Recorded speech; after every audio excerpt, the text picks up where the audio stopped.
Hi అండి, నమస్తే. Welcome to groups Adda online classes. నేను మీ హిస్టరీ వెంకట్ సార్. అయితే ఇప్పుడు మీ ముందుకు రావడానికి ప్రధానమైన కారణము ఆంధ్రప్రదేశ్ ప్రభుత్వము జాబ్ క్యాలెండర్ విడుదల చేసింది. అది మీ అందరికీ తెలిసినటువంటి అంశమే. అయితే ఏపీ జాబ్ క్యాలెండర్ 2026కు సంబంధించి ఈ జాబ్ క్యాలెండర్ను రీషెడ్యూల్ చేసినటువంటి అంశం కూడా మీ అందరికీ తెలిసిందే. అయితే ఈ జాబ్ క్యాలెండర్లో కొన్ని పోస్టులను పెంచడము, కొన్ని పోస్టులను తగ్గించడము, అయితే కొన్ని పోస్టులను యాడ్ చేయడము అనేటువంటిది కూడా జరిగింది. అయితే మొత్తం పోస్టులు 10,060 పోస్టులు అనేటువంటివి ఏ మాత్రం కూడా మారలేదు.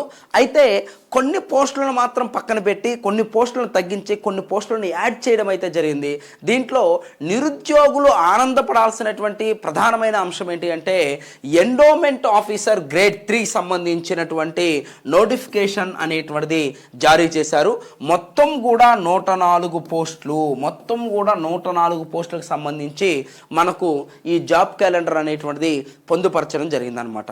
కాబట్టి ఎప్పటి నుంచో కూడా మనకు ముందే తెలిసినటువంటి అంశం ఏంటంటే పోయినసారి మనకు 7 పోస్టులకి జాబ్ క్యాలెండర్ అనేటువంటిది, అంటే 7 పోస్టులకి రిక్రూట్మెంట్ అనేటువంటిది జరిగింది. అయితే ఈ సరైనటువంటి నోటిఫికేషన్ అనేటువంటిది ఇంతవరకు కూడా రాలేదు. ఈ యొక్క ఎండోమెంట్ ఎగ్జామ్ సంబంధించిన అంశం దాదాపుగా 10 సంవత్సరాల నుంచి వెయిట్ చేస్తూ ఉన్నారనమాట. అయితే ఇక్కడ ఈ యొక్క ఎండోమెంట్ ఎగ్జామ్ కోసం, ఎండోమెంట్ ఉద్యోగం కోసం ఎదురు చూస్తున్నటువంటి అభ్యర్థులకు ఇదొక సువర్ణ అవకాశం అని చెప్పేసి మాట్లాడచ్చు. కాబట్టి ఈ యొక్క వీడియోలో మనం దేని గురించి మాట్లాడతాం సార్ అంటే ఈ ఎండోమెంట్ గ్రేడ్ 3 నోటిఫికేషన్కి సంబంధించినటువంటి అంశాల గురించి మనం మాట్లాడతాం. మొత్తం కూడా 104 పోస్టులకు సంబంధించినటువంటి ఈ జాబ్ క్యాలెండర్లో పొందుపరిచారు. మొత్తం ఎన్ని పోస్టులు అని చెప్తున్నాం? 104 పోస్టులు అనేటువంటివి ఉన్నాయి అని చెప్పేసి అంటున్నాం. అయితే ఈ 104 పోస్టులకు సంబంధించి ఈ మనకు నోటిఫికేషన్ ఎప్పుడు ఉండబోతుంది సార్ అంటే సెప్టెంబర్ 15వ తేదీన మనకు నోటిఫికేషన్ ఉండేటువంటి అవకాశాలు అనేటువంటివి ఉన్నాయి. సెప్టెంబర్ 15వ తేదీన నోటిఫికేషన్ అనేటువంటిది ఇస్తారనమాట. అయితే ఈ సెప్టెంబర్ 15ని ఇచ్చేటువంటి ఈ గ్రేడ్ 3 ఎండోమెంట్ గ్రేడ్ 3కి సంబంధించినటువంటి ఈ నోటిఫికేషన్కి వయసు ఎంత ఉండాలి సార్ అంటే దాదాపుగా 18 నుంచి 42 సంవత్సరాల వయసు అనేటువంటిది ఉండాలి. 18 సంవత్సరాలు 42 సంవత్సరాల వయసు అనేటువంటిది ఉండాలన్నమాట. అంటే 18 to 42 ఇయర్స్. అయితే దీంట్లో ఎస్సీ కావచ్చు, ఎస్టీ కావచ్చు, అదేవిధంగా మనం చూసినట్లయితే ఈడబ్ల్యూఎస్ కావచ్చు, వీళ్ళందరూ కూడా దాదాపుగా 5 ఇయర్స్ అని చెప్పేసి అంటాం. ఈ 5 ఇయర్స్ అనేటువంటిది ఏజ్ రిలాక్సేషన్ అనేటువంటిది ఉంటుంది. ఓకేనా? అదేవిధంగా ఎవరైతే ఆంధ్రప్రదేశ్ ప్రభుత్వ శాఖల్లో పనిచేస్తున్నటువంటి ఉద్యోగులు ఉన్నారో వాళ్ళకు కూడా 5 సంవత్సరాలు అదనంగా పొడిగింపు అనేటువంటిది ఉంటుంది. అంగవైకల్యం కలిగినటువంటి వ్యక్తులు ఎవరైతే ఉంటారో వాళ్ళకి 10 సంవత్సరాలు అనేటువంటిది ఇక్కడ అవకాశం అనేటువంటిది ఉంటుంది. అర్థమవుతుందా అండి? అంటే 18 నుంచి 42 సంవత్సరాల వయసు అనేటువంటిది ఎవరికైనా సరే ఉండాలి. అయితే అదనంగా వచ్చేసరికి ఎస్సీకి, ఎస్టీకి, అదేవిధంగా ఈడబ్ల్యూఎస్ కలిగినటువంటి వ్యక్తులు ఎవరైతే ఉన్నారో వీళ్ళందరూ కూడా 5 ఇయర్స్ అనేటువంటిది ఉంటుంది. అదేవిధంగా ఎవరైతే అంగవైకల్యం కలిగినటువంటి వ్యక్తులు ఉంటారో ఈ అంగవైకల్యం కలిగినటువంటి వ్యక్తులు 10 సంవత్సరాలు ఏజ్ రిలాక్సేషన్ అనేటువంటిది కలిగి ఉంటుంది. ఈ యొక్క అంశాన్ని మీరు గుర్తుంచుకోండి. అదేవిధంగా దీనికి సంబంధించినటువంటి అర్హత ఏంటి సార్ అంటే డిగ్రీ అని చెప్పేసి మనం చెప్పచ్చు అనమాట. డిగ్రీ అనేటువంటిది ఉండాలన్నమాట. ఓకేనా? ఏ డిగ్రీ సార్? ఎనీ డిగ్రీ అనేటువంటిది నువ్వు పాస్ అయి ఉండాలి. అంటే నోటిఫికేషన్ వచ్చే నాటికి సర్టిఫికేట్ అనేటువంటిది నీ చేతిలో ఉండాలన్నమాట. అది బీటెక్ కావచ్చు, లేదా బిఏ కావచ్చు, లేదా బిఎస్సి కావచ్చు, లేదా బీకామ్ కావచ్చు, ఏదైనా కావచ్చు అనమాట. అంటే ఎనీ డిగ్రీ అనేటువంటిది మన క్వాలిఫికేషన్ అనేటువంటిది ఉంటుంది. చాలా చాలా ఇంపార్టెంట్ అయిన అంశం. దీనితో పాటుగా ఖచ్చితంగా మనం అభ్యర్థులు గుర్తుపెట్టుకోవాల్సిన ఇంకొక అంశం ఏంటి సార్ అని చెప్పేసి అంటే ఖచ్చితంగా నువ్వు హిందూ అయి ఉండాలి. హిందూ వర్గానికి చెందినటువంటి వ్యక్తి ఉండాలి. నువ్వు ఎస్సీయా, ఎస్టీయా, బీసీయా, ఈడబ్ల్యూఎస్ అవన్నీ పక్కన పెడితే ఖచ్చితంగా హిందూ అయి ఉండాలి. ఓకేనా? అంటే ఇక్కడ చాలామంది అభ్యర్థుల్లో ఒక ముఖ్యమైనటువంటి అంశం అనేటువంటిది ఉంటుందన్నమాట. ఏంటి సార్ అంటే మేము ఈ మధ్యనే క్రిస్టియన్స్గా మారాము కాబట్టి ఎలిజిబులా సార్? కాదు. అర్థమవుతుందండి. అదేవిధంగా ఇక్కడ మనం చూసినట్లయితే ఈ హిందూ అనేటువంటిది సర్టిఫికేట్లో హిందూ అనేటువంటిది ఉంటుంది, కానీ వీళ్ళు మాత్రం ఒరిజినల్గా క్రిస్టియానిటీని ఫాలో అవుతూ ఉంటారు. నాకు అర్థమవుతుందని చెప్పేది అంటే సర్టిఫికేట్లో మాత్రము ఎస్సీ లేదా ఎస్టీ హిందూ అని ఉంటుందన్నమాట. కానీ వీళ్ళు మాత్రం ఏం చేస్తూ ఉంటారు ఇక్కడ అంటే ఈ యొక్క చర్చికి వెళ్ళడం కానీ ఈ క్రిస్టియానిటీ అనేటువంటిది తీసుకోవడం కానీ జరిగి ఉంటుంది. వీళ్ళు కూడా ఎలిజిబుల్లా సార్ అంటే చట్ట ప్రకారం చూస్తే వీళ్ళు కూడా ఎలిజిబుల్ కాదు, చట్ట ప్రకారం అని చెప్తున్నా. ఒకవేళ నీకు జాబ్ వచ్చినా సరే ఎవరైనా మీ ఇంటి దగ్గర ఉన్నటువంటి వ్యక్తులు లేదా నీ వెనకాల ఉన్నటువంటి అభ్యర్థి లేదండి ఇతని క్రిస్టియానిటీ సర్టిఫికేట్లో మాత్రమే ఈ విధంగా ఉంది, మొత్తం కూడా ఇతను చర్చికి వెళ్తాడు, ఈ విధంగా ఇతను ఇంట్లో మొత్తం కూడా క్రిస్టియానిటీయే ఫాలో అవుతున్నారని చెప్పేసి ఆధారాలతో కోర్టుకి వెళ్తే మీ యొక్క పోస్ట్ అనేటువంటిది పోయేటువంటి అవకాశం కూడా ఉంటుంది. అర్థమే మీకు వచ్చినటువంటి పోస్టును కూడా తీసేసేటువంటి అధికారం కూడా ప్రభుత్వానికి ఉంటుంది. కాబట్టి ఇక్కడ ప్రధానమైన అంశం ఏంటి అంటే ఎనీ డిగ్రీ అనేటువంటిది ఉండొచ్చు, ఏ డిగ్రీ అయినా అప్లై చేసుకోవచ్చు, ఖచ్చితంగా నువ్వు హిందూ అయి ఉండాలి. ఇది మాత్రం గుర్తుపెట్టుకోండి, ఇది చాలా చాలా ఇంపార్టెంట్ అయినటువంటి అంశం. అయితే ఇక్కడ సిలబస్ ఏంటి సార్, ఇది కూడా చూడండి. సిలబస్ ఏముంటుంది సార్? ఈ సిలబస్ని చెప్పే ముందు మనం మాట్లాడుకోవాల్సింది ఏంటంటే సార్ ప్రిలిమినరీ ఎగ్జామ్ ఉంటుందా దీనికి, ఇది కూడా చాలా ఇంపార్టెంట్. ప్రిలిమినరీ ఎగ్జామ్ ఉంటుందా సార్ అంటే దాదాపుగా ప్రిలిమినరీ ఎగ్జామ్ ఉండేటువంటి అవకాశాలే మనకు ఎక్కువగా కనిపిస్తున్నాయి. ఎందుకు సార్ అంటే ఏపీపీఎస్సి నిర్ణయించిన దాని ప్రకారం, ఏపీపీఎస్సి గైడ్లైన్స్ ప్రకారం ఒక పోస్ట్కి 200 అప్లికేషన్లు దాటితే లేదా 200 లేదా 200 అప్లికేషన్లు అనేటువంటివి దాటితే ఖచ్చితంగా ప్రిలిమ్స్ అనేటువంటిది కండక్ట్ చేయాలి. ఇది ఏపీపీఎస్సి యొక్క గైడ్లైన్స్లో మనం చూస్తున్నటువంటి ముఖ్యమైన అంశం. ఓకేనా? కాబట్టి ఈ 200 మంది అభ్యర్థులు దాటకుండా ఉండేటువంటి అవకాశం అనేటువంటిది లేదు. ఖచ్చితంగా ఒక పోస్ట్కి 200 మంది అభ్యర్థులు అనేటువంటి వ్యక్తులు ఖచ్చితంగా పోటీ పడతారు. కాబట్టి ప్రిలిమ్స్ ఉండేటువంటి అవకాశాలే మనకు ఎక్కువగా కనిపిస్తాయి. ఒకవేళ ప్రిలిమ్స్ అనేటువంటిది ఉంటే ఈ ప్రిలిమ్స్లో ఎలా ఉంటుంది సార్ అంటే మొత్తం కూడా 150 మార్కులకి ఉంటుంది.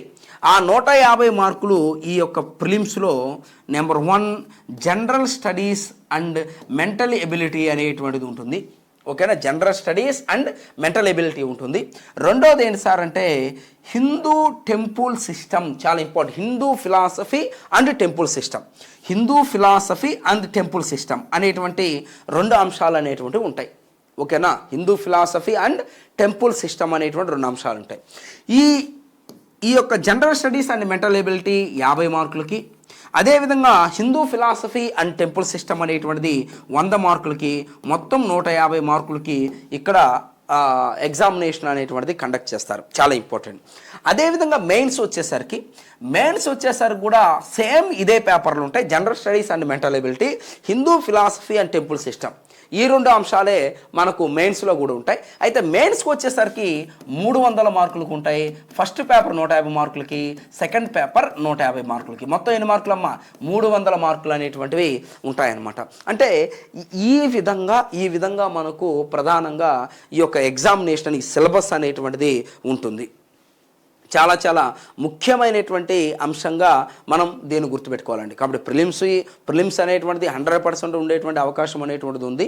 మెయిన్స్ అనేటువంటిది ఉంటుంది. ఒకవేళ ప్రిలిమ్స్ అనేటువంటిది ఉంటే 150 మార్కులకు ఉంటుంది, మెయిన్స్ అనేటువంటిది ఉంటే 300 మార్కులకు అనేటువంటిది ఉంటుంది. ఈ యొక్క అంశాన్ని గుర్తుపెట్టుకోండి. అయితే ఈ యొక్క పోస్ట్కి సంబంధించినటువంటి అంశాన్ని మనం చూసినట్లయితే ఎండోమెంట్ ఆఫీసర్ గ్రేడ్ 3 చాలా అద్భుతమైనటువంటి పోస్ట్. అర్థమవుతుందా? ఇంతవరకు దాదాపుగా 8 నుంచి 10 ఏళ్ల మధ్యలో ఈ నోటిఫికేషన్ అనేటువంటిది రాలేదు. మొన్న మాత్రము 7 పోస్టులకి ఎగ్జామ్ అనేటువంటి జరిగింది. 104 పోస్టులకి ఎగ్జామ్ అనేటువంటిది ఈ మధ్యలో జరగలేదు అనేటువంటి అంశాన్నే మనం గుర్తుపెట్టుకోవాలి. 104 పోస్టులు అనేటువంటివి మనకు ఇస్తూ ఉన్నారు. ఇక్కడ చాలా ఇంపార్టెంట్ అయిన అంశం అంటే ఈ 104 పోస్టులను ఇవ్వాలని చెప్పేసి ఎప్పటి నుంచో ఈ ప్రతిపాదన అనేటువంటిది ఉంది. కానీ ఈ మనకు అంతకుముందు ఇచ్చినటువంటి జాబ్ క్యాలెండర్లో ఈ యొక్క అంశాన్ని చేర్చలేదు. అయితే మన అదృష్టం బాగుండి ఏం చేశారు, ఈ యొక్క ఎగ్జామినేషన్ రీషెడ్యూల్ అంటే జాబ్ క్యాలెండర్ రీషెడ్యూల్ ఇచ్చి ఈ జాబ్ క్యాలెండర్ యొక్క రీషెడ్యూల్లో ఈ 104 పోస్టులు అనేటువంటివి చేర్చడము, అదేవిధంగా రాబోయేటువంటి రోజుల్లో అంటే సెప్టెంబర్ 15న నోటిఫికేషన్ ఇచ్చేటువంటి అవకాశాలు అనేటువంటి ఎక్కువగా ఉన్నాయి. కాబట్టి ఎవరైతే నోటిఫికేషన్ రాలేదని చెప్పేసి బాధపడుతున్నారో, ఎవరైతే ఈ పోస్టులు అనేటువంటి ఉండవు అని చెప్పేసి బాధపడుతున్నారో వాళ్ళందరూ కూడా ఖచ్చితంగా ప్రిపేర్ అవ్వాల్సినటువంటి టైం అనేటువంటిది వచ్చింది. కాబట్టి గట్టిగా ప్రిపేర్ అయితే అర్థమవుతుందండి.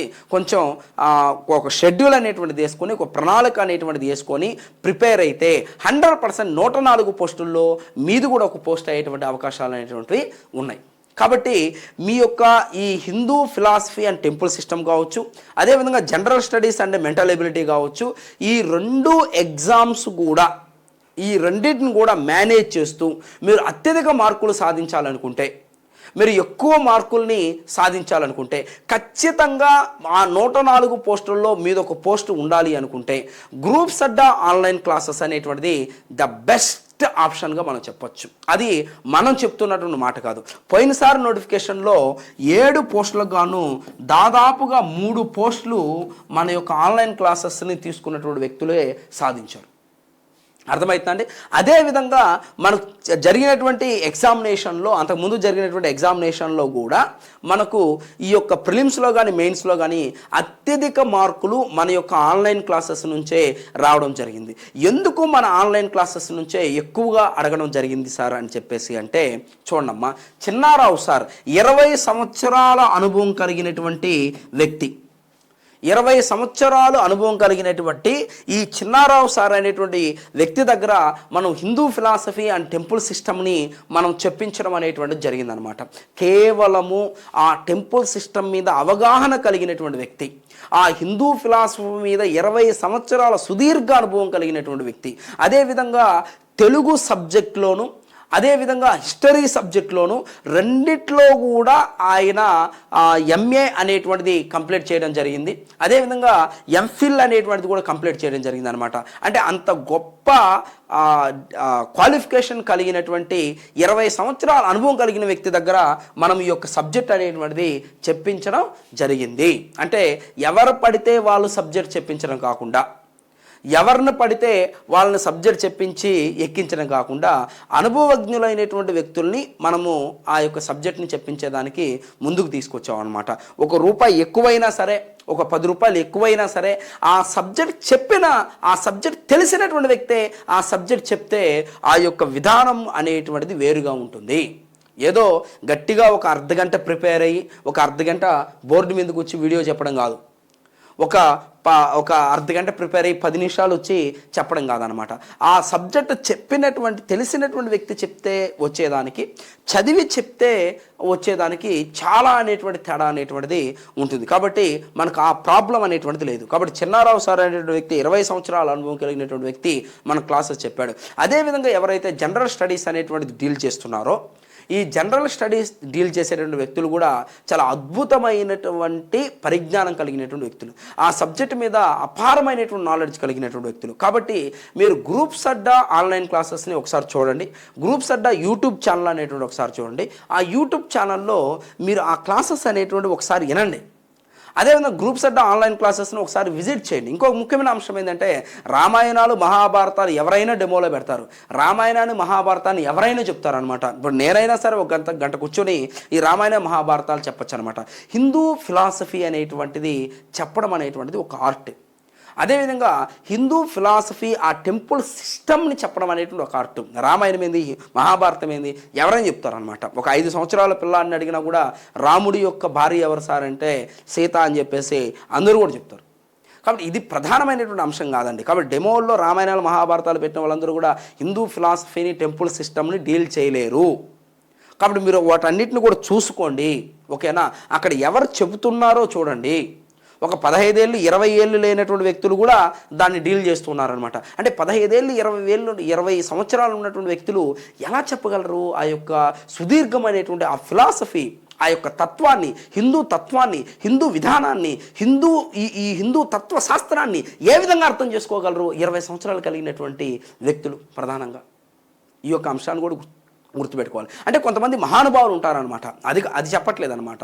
అంటే సామాన్యమైనటువంటి వ్యక్తులు, ఈ 15-20 ఏళ్ళు కలిగినటువంటి వ్యక్తులు కూడా స్క్రీన్ ముందుకు వస్తూ ఉన్నారు.